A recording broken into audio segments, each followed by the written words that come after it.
क्या आपने कभी सोचा है कि हजारों साल पहले जीने वाले लोगों के विचार आज भी हमारी जिंदगी को क्यों प्रभावित करते हैं? क्यों आज भी हम सच, नैतिकता, खुशी और जीवन के अर्थ जैसे सवालों से जूझते हैं? दरअसल इन सवालों के जवाब ढूंढने की कोशिश ही दर्शन यानी फिलॉसफी की शुरुआत है। और अगर आप जानना चाहते हैं कि इंसान की सोच कैसे हजारों सालों में बदलती गई, तो आज की ये कहानी आपके लिए है। आज हम बात करेंगे एक ऐसी किताब की जिसने पूरी दुनिया को दर्शन को समझने का आसान तरीका दिया, the story of philosophy by Will Durant. ये किताब हमें बताती है कि प्लेटो, अरस्तु, कांट और नीत्शे जैसे महान विचारकों ने दुनिया को देखने का तरीका कैसे बदल दिया। तो आइए शुरू करते हैं विचारों की इस अद्भुत यात्रा को। दी स्टोरी ऑफ फिलॉसफी प्रसिद्ध इतिहासकार और लेखक विल डुरैंट की लिखी हुई एक शानदार किताब है। इस किताब में डुरैंट हमें दर्शन की जटिल दुनिया को बहुत ही सरल और रोचक तरीके से समझाते हैं। वो हमें बताते हैं कि कैसे अलग अलग युगों में महान दार्शनिकों ने जीवन, समाज, ज्ञान और खुशी के बारे में अपने विचार दिए। ये किताब सिर्फ दर्शन की कहानी नहीं है, बल्कि ये मानव सोच के विकास की कहानी है। अगर हम इन महान विचारकों को समझ लेते हैं तो हम खुद को भी बेहतर समझने लगते हैं। तो आइए अब जानते हैं इस किताब के 5 बड़े विचार जो हमारी सोच को एक नए स्तर पर ले जाते हैं। अध्याय 1, सुकरात और सवाल पूछने की ताकत। कल्पना कीजिए, आप एक भीड़ भरे बाजार में खड़े हैं। लोग बातें कर रहे हैं, बहस कर रहे हैं, अपने अपने विचारों को सच साबित करने की कोशिश कर रहे हैं। लेकिन उसी भीड़ में एक व्यक्ति है जो न भाषण दे रहा है, न किसी को ज्ञान बांट रहा है। वो बस एक काम कर रहा है, सवाल पूछ रहा है। ये व्यक्ति था सुकरात। सुकरात का मानना था कि दुनिया की सबसे बड़ी समस्या ये नहीं है कि लोग कम जानते हैं, बल्कि ये है कि लोग ये मान लेते हैं कि वे सब कुछ जानते हैं। और यही से शुरू होता है दर्शन का सबसे शक्तिशाली हथियार, सवाल। सुकरात कहते थे, सच्ची बुद्धिमत्ता वहीं से शुरू होती है जहां हम स्वीकार करते हैं कि हमें बहुत कुछ नहीं पता। आज के समय में भी हम अक्सर यही गलती करते हैं। हम दूसरों की बातों को सुनकर, समाज की धारणाओं को देखकर या इंटरनेट पर पढ़कर तुरंत मान लेते हैं कि यही सच है। लेकिन हम रुककर ये नहीं पूछते, क्या ये सच में सही है? सुकरात का तरीका बिल्कुल अलग था। वे किसी को सीधे ये नहीं कहते थे कि तुम गलत हो। इसके बजाय वे धीरे धीरे सवाल पूछते थे। ऐसा सवाल जो सामने वाले को सोचने पर मजबूर कर दे। मान लीजिए कोई व्यक्ति कहता था, मैं न्याय को पूरी तरह समझता हूं। तो सुकरात उससे पूछते, न्याय क्या है? वो व्यक्ति जवाब देता। फिर सुकरात एक और सवाल पूछते, अगर ऐसा है तो इस परिस्थिति में क्या होगा? धीरे धीरे सवालों की ये श्रृंखला उस व्यक्ति को ये महसूस करा देती थी कि उसका जवाब उतना स्पष्ट नहीं था जितना वो सोच रहा था। यही तरीका आज इतिहास में सुकराती संवाद के नाम से जाना जाता है। ये तरीका हमें ये सिखाता है कि ज्ञान सिर्फ जानकारी इकट्ठा करने से नहीं आता।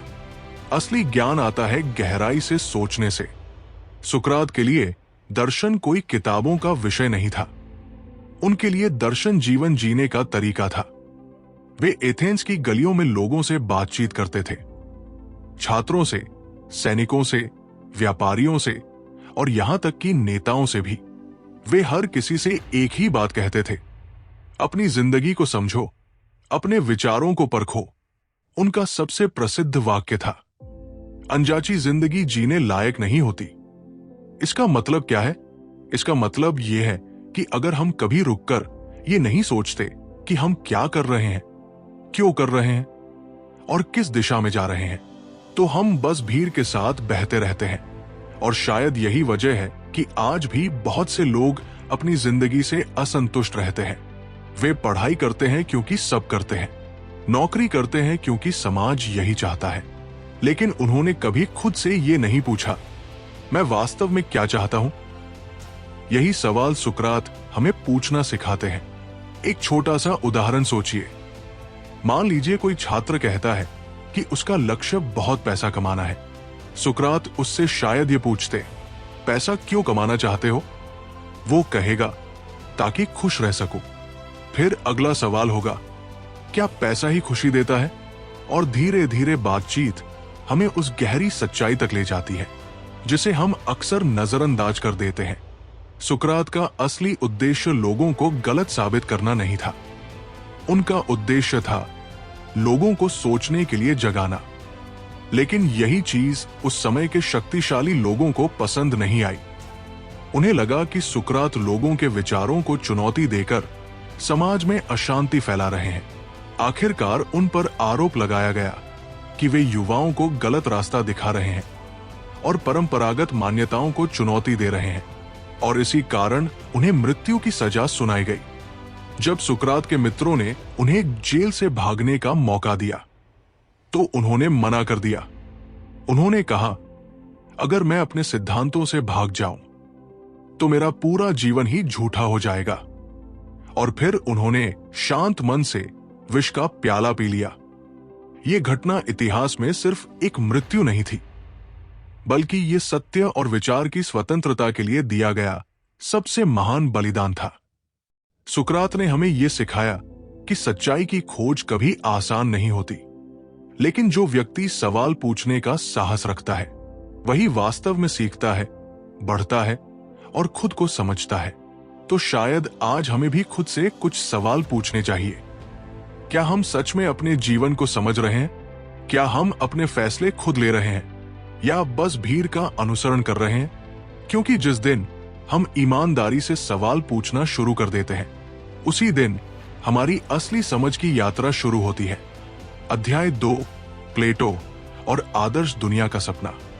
अब कहानी आगे बढ़ती है और मंच पर आते हैं एक ऐसे विचारक जिनके बिना दर्शन की दुनिया अधूरी मानी जाती है, प्लेटो।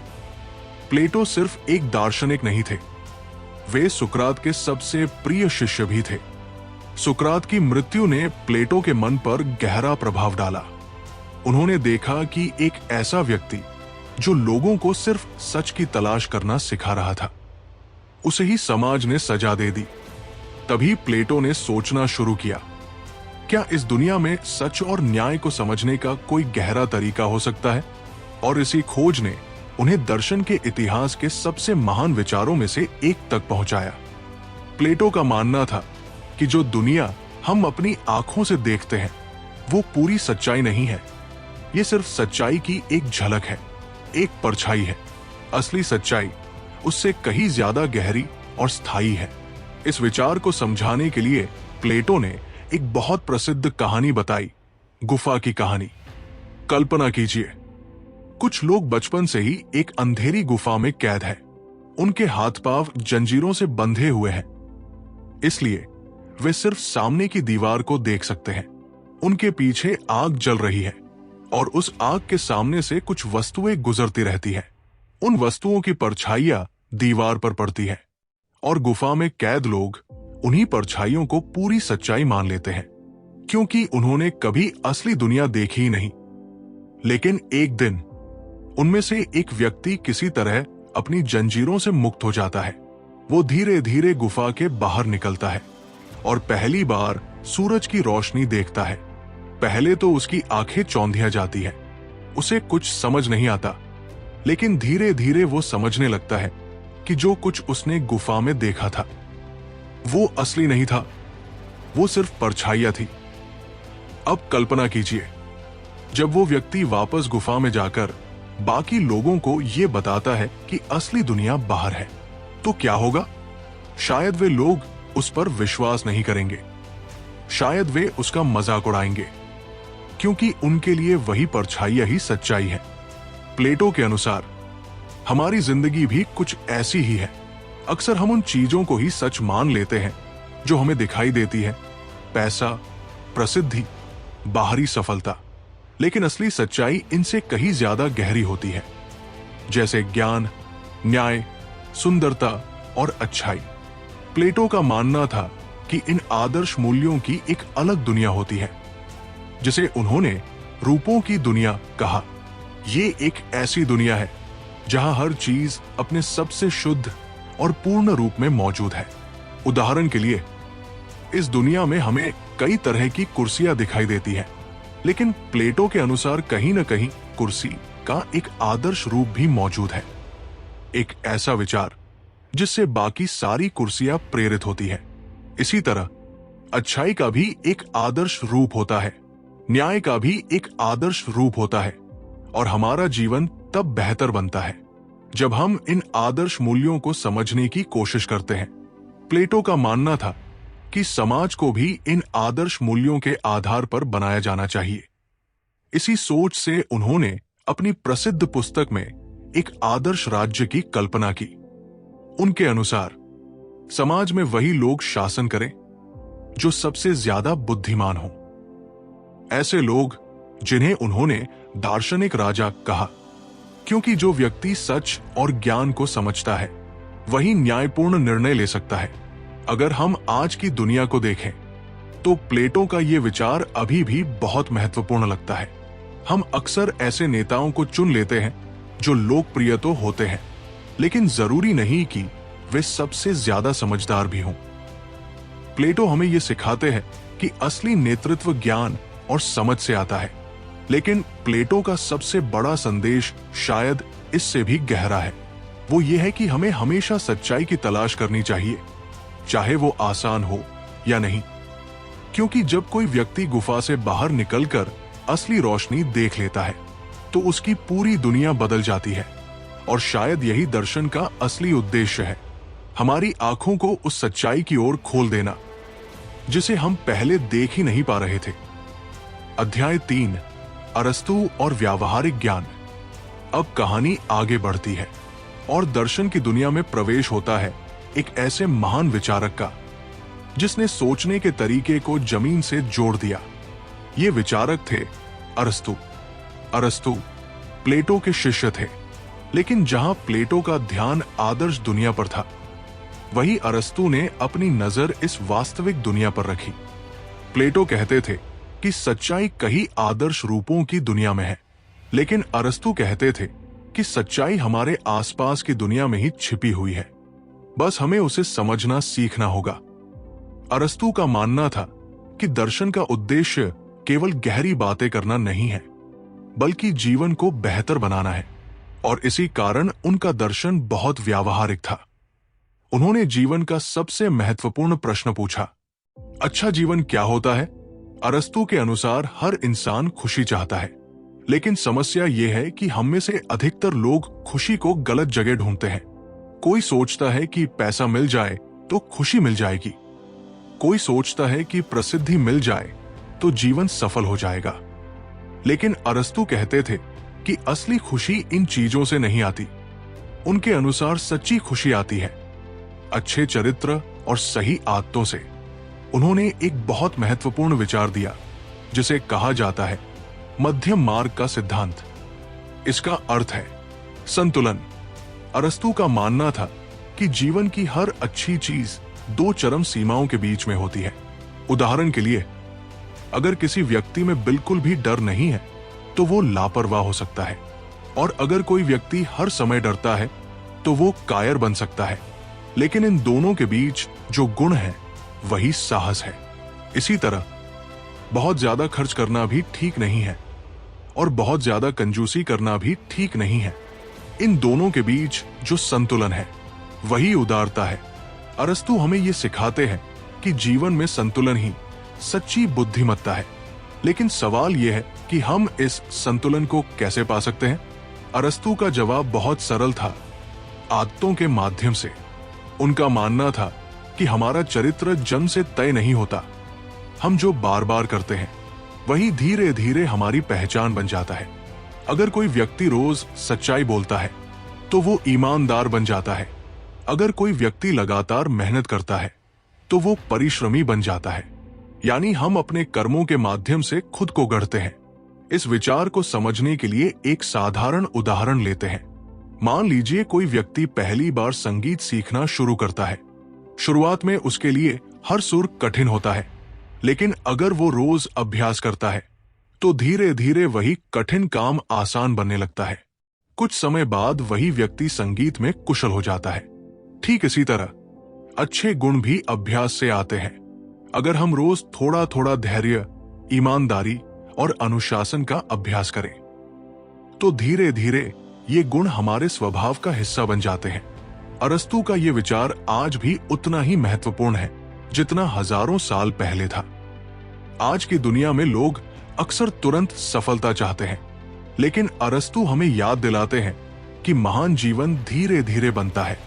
ये रोज के छोटे छोटे सही निर्णयों से बनता है और यही निर्णय हमारे चरित्र को आकार देते हैं। अरस्तू ने यह भी कहा कि इंसान एक सामाजिक प्राणी है। हम अकेले खुश नहीं रह सकते। हमारी खुशी समाज, मित्रों और परिवार के साथ जुड़ी होती है। इसलिए एक अच्छा समाज बनाना भी उतना ही जरूरी है जितना एक अच्छा व्यक्ति बनना। अरस्तू के विचार हमें ये समझाते हैं कि महान जीवन किसी एक बड़े काम से नहीं बनता, बल्कि छोटी छोटी सही आदतों से बनता है। तो अगर हम सच में बेहतर जीवन चाहते हैं तो हमें बस एक काम करना है, हर दिन थोड़ा बेहतर बनने की कोशिश करना। क्योंकि जैसा अरस्तू कहते हैं, हम वही बन जाते हैं जो हम बार बार करते हैं। अध्याय 4, कांट और नैतिकता की शक्ति। अब दर्शन की यात्रा हमें लेकर आती है एक ऐसे विचारक के पास जिसने ये सवाल उठाया, आखिर सही और गलत का फैसला कैसे किया जाए। ये महान विचारक थे इमैनुएल कांट। कांट का मानना था कि इंसान को महान बनाने वाली सबसे बड़ी शक्ति है उसकी नैतिकता, यानी ये समझ कि हमें क्या करना चाहिए और क्या नहीं करना चाहिए। कांट ने अपने जीवन का अधिकतर समय सोचने और लिखने में बिताया। वे बहुत अनुशासित व्यक्ति थे। कहा जाता है कि उनके शहर के लोग अपनी घड़ी तक उनके रोज के टहलने के समय से मिलाते थे। लेकिन कांट के विचार सिर्फ अनुशासन तक सीमित नहीं थे। उन्होंने मानव जीवन के सबसे गहरे प्रश्नों में से एक का उत्तर खोजने की कोशिश की। हम सही काम क्यों करें? अक्सर लोग सही काम इसलिए करते हैं क्योंकि उन्हें उससे फायदा मिलता है। कोई व्यक्ति सच बोलता है क्योंकि उसे डर होता है कि झूठ पकड़ा जाएगा। कोई व्यक्ति नियमों का पालन करता है क्योंकि उसे सजा का डर होता है। लेकिन कांट कहते थे कि यह सच्ची नैतिकता नहीं है। उनके अनुसार सच्ची नैतिकता तब होती है जब हम सही काम सिर्फ इसलिए करें क्योंकि वो सही है, न कि इसलिए कि उससे हमें कोई लाभ मिलेगा। कांट ने इस विचार को समझाने के लिए एक सिद्धांत दिया जिसे कहा जाता है सार्वभौमिक नियम का सिद्धांत। इसका अर्थ बहुत सरल है। हमें ऐसा व्यवहार करना चाहिए जैसा हम चाहते हैं कि पूरी दुनिया करे। एक पल के लिए सोचिए, अगर हर व्यक्ति झूठ बोलने लगे तो क्या होगा? धीरे धीरे कोई किसी पर विश्वास ही नहीं करेगा। समाज का पूरा ढांचा टूट जाएगा। इसीलिए कांट कहते हैं कि झूठ बोलना गलत है, क्योंकि अगर हर कोई ऐसा करने लगे तो दुनिया चल ही नहीं पाएगी। इस सिद्धांत का एक और अर्थ भी है। कांट कहते थे कि हमें हर इंसान के साथ सम्मान के साथ व्यवहार करना चाहिए।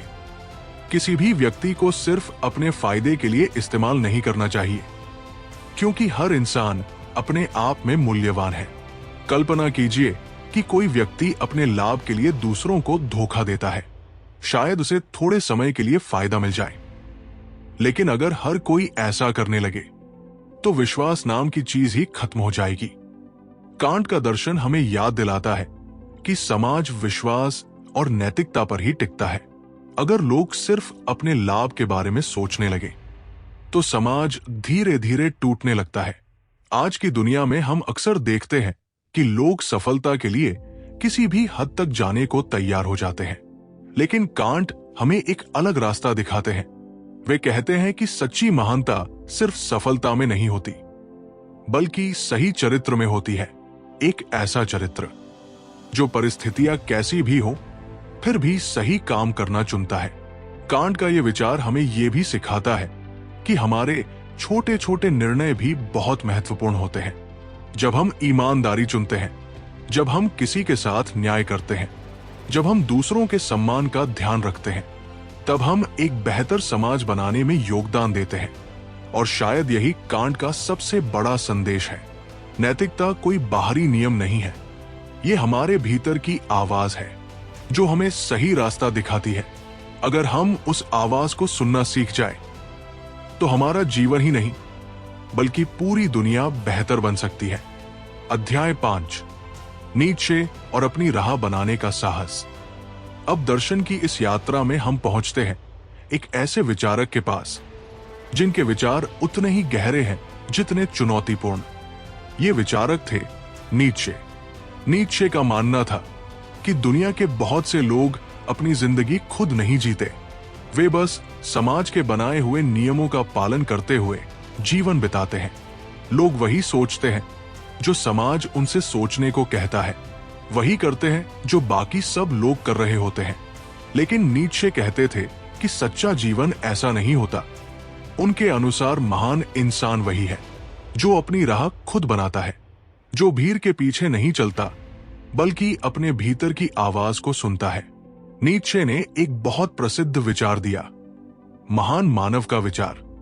ये कोई अलौकिक शक्ति वाला व्यक्ति नहीं है, बल्कि ये ऐसा इंसान है जो लगातार खुद को बेहतर बनाने की कोशिश करता है, जो अपनी सीमाओं को चुनौती देता है, जो अपने डर से भागता नहीं बल्कि उसका सामना करता है। नीत्शे का मानना था कि जीवन में संघर्ष बहुत जरूरी है, क्योंकि संघर्ष ही हमें मजबूत बनाता है। अगर जीवन में कोई कठिनाई न हो तो हम कभी अपने भीतर की शक्ति को पहचान ही नहीं पाएंगे। इसी विचार को समझाने के लिए उन्होंने एक गहरी बात कही, जो हमें नहीं तोड़ता वो हमें और मजबूत बना देता है। इसका अर्थ यह है कि जीवन की चुनौतियां हमें खत्म करने के लिए नहीं आती, वे हमें निखारने के लिए आती है। एक साधारण उदाहरण सोचिए, जब कोई लोहे को आग में गर्म करके बार बार हथौड़े से पीटता है, तब जाकर वो मजबूत और उपयोगी बनता है। अगर वो प्रक्रिया न हो तो लोहा सिर्फ एक साधारण धातु ही बना रहता। ठीक इसी तरह जीवन की कठिनाइयां भी हमें मजबूत बनाती है। नीत्शे का एक और महत्वपूर्ण विचार था अपने जीवन का अर्थ खुद बनाना। वे कहते थे कि बहुत से लोग अपने जीवन का अर्थ दूसरों से उधार लेते हैं। कोई समाज के नियमों के अनुसार जीता है, कोई परिवार की अपेक्षाओं के अनुसार। लेकिन नीत्शे कहते हैं कि सच्चा जीवन तब शुरू होता है जब हम खुद तय करते हैं कि हमारे जीवन का उद्देश्य क्या है। ये रास्ता आसान नहीं होता, क्योंकि जब आप अपनी राह खुद चुनते हैं तो अक्सर लोग आपको समझ नहीं पाते, वे आपको गलत भी कह सकते हैं। लेकिन नीत्शे के अनुसार महानता हमेशा अलग रास्ता चुनने से ही आती है। इतिहास में जितने भी महान लोग हुए हैं, उन्होंने वही किया जो उन्हें सही लगा। उन्होंने भीड़ का अनुसरण नहीं किया, उन्होंने अपने विचारों पर भरोसा किया। नीत्शे का दर्शन हमें यह भी सिखाता है कि हमें अपने डर से भागना नहीं चाहिए। डर अक्सर हमें यह बताता है कि हमारे भीतर कौन सी संभावना छिपी हुई है। अगर हम उस डर का सामना कर लें तो हम अपने अंदर की नई शक्ति को खोज सकते हैं। नीत्शे का संदेश बहुत स्पष्ट है, जीवन को महान बनाना है तो हमें साहस चाहिए, अपने विचारों पर विश्वास करने का साहस, भीड़ से अलग चलने का साहस और हर दिन खुद को बेहतर बनाने का साहस। क्योंकि अंत में वही व्यक्ति सच्चा जीवन जीता है जो अपने जीवन का अर्थ खुद गढ़ता है। अगर आप यहां तक हमारे साथ बने हुए हैं तो सच में आपका स्वागत है। आप उन लोगों में से हैं जो सिर्फ सुनते नहीं बल्कि समझना चाहते हैं, जो सिर्फ समय बिताने के लिए नहीं बल्कि अपनी सोच को बेहतर बनाने के लिए ऐसी किताबें सुनते हैं। अब बात करते हैं इस किताब की कुछ शक्तिशाली पंक्तियों और जीवन बदल देने वाले पाठों की। ये छोटे छोटे विचार हैं, लेकिन अगर इन्हें समझ लिया जाए तो ये हमारी सोच को पूरी तरह बदल सकते हैं। Number 1, the unexamined life is not worth living. इसका अर्थ है, अगर हम अपनी जिंदगी को समझने की कोशिश ही नहीं करते तो हम बस भीड़ के साथ बहते रहते हैं। लेखक हमें याद दिलाते हैं कि हमें समय समय पर रुककर खुद से सवाल पूछना चाहिए, मैं क्या कर रहा हूं, क्यों कर रहा हूं, और क्या ये सच में वही जीवन है जो मैं जीना चाहता हूं। जब हम अपने जीवन को समझने लगते हैं तभी असली जागरूकता शुरू होती है। Number 2, education is the kindling of a flame, not the filling of a vessel. इसका अर्थ है, शिक्षा सिर्फ जानकारी भरना नहीं है। सच्ची शिक्षा वह है जो हमारे भीतर जिज्ञासा और सोचने की आग जला दे। जब कोई शिक्षा हमें सवाल पूछना सिखा दे, नई चीजों को समझने की इच्छा जगा दे, तब वो शिक्षा वास्तव में अर्थपूर्ण बनती है। Number 3, we are what we repeatedly do. Excellence then is not an act but a habit. इस पंक्ति का मतलब बहुत गहरा है। हमारी पहचान किसी एक बड़े काम से नहीं बनती, बल्कि उन छोटे छोटे कामों से बनती है जो हम हर दिन करते हैं। अगर हम रोज थोड़ा बेहतर बनने की कोशिश करते हैं, तो समय के साथ वही आदतें हमें असाधारण बना देती हैं। Number 4, act only according to that maxim whereby you can at the same time will that it should become a universal law। ये विचार हमें बहुत सरल बात सिखाता है। ऐसा काम करो जिसे तुम चाहो कि पूरी दुनिया भी करे।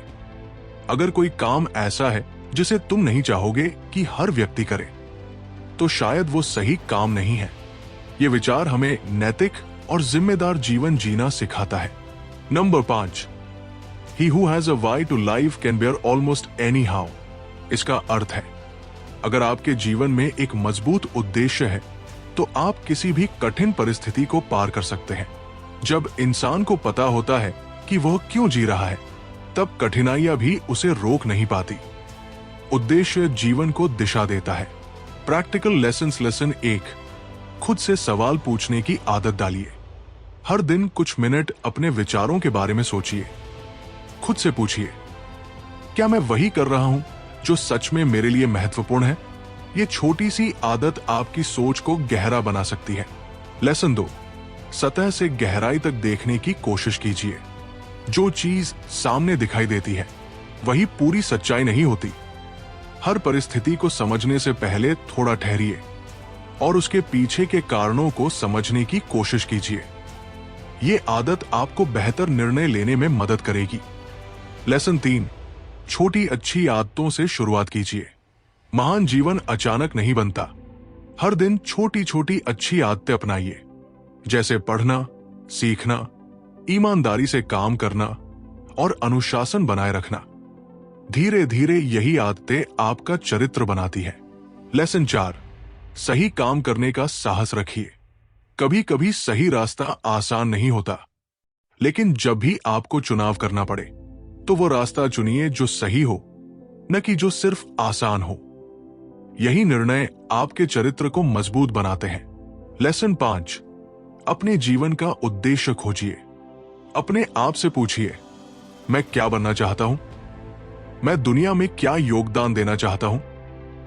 जब आपको अपने जीवन का उद्देश्य मिल जाता है, तो आपके हर दिन में नई ऊर्जा आ जाती है और तब जीवन सिर्फ गुजरता नहीं, बल्कि अर्थपूर्ण बन जाता है। अब हम लोग इस किताब की आखिरी पड़ाव पर आ चुके हैं। अब आइए इस पूरी यात्रा को एक बार संक्षेप में समझते हैं।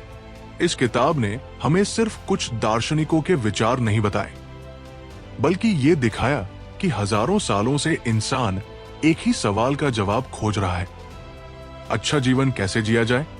सुकरात ने हमें सिखाया कि सही सवाल पूछना ही ज्ञान की शुरुआत है। प्लेटो ने हमें बताया कि सच्चाई हमेशा सतह पर नहीं मिलती, उसके लिए हमें गहराई में जाना पड़ता है। अरस्तु ने समझाया कि महान जीवन किसी एक बड़े काम से नहीं बनता, बल्कि रोज की अच्छी आदतों से बनता है। कांट ने हमें याद दिलाया कि इंसान की असली ताकत उसकी नैतिकता में होती है, और नीत्शे ने हमें साहस दिया कि हम अपनी राह खुद बनाएं और अपने जीवन का अर्थ खुद तय करें। अगर इन सभी विचारों को एक साथ जोड़कर देखें, तो हमें एक बहुत गहरी सच्चाई दिखाई देती है। जीवन का असली उद्देश्य सिर्फ जीना नहीं है, बल्कि समझकर जीना है। जब हम सोचते हैं, सवाल पूछते हैं, सही आदतें बनाते हैं और अपने सिद्धांतों पर खड़े रहते हैं, तब हमारा जीवन धीरे धीरे महान बनता है। शायद यही इस किताब का सबसे बड़ा संदेश है। महान जीवन अचानक नहीं बनता, वो विचारों से बनता है, और जब इंसान सोचने की कला सीख लेता है, तब वो अपनी पूरी जिंदगी बदलने की ताकत पा लेता है।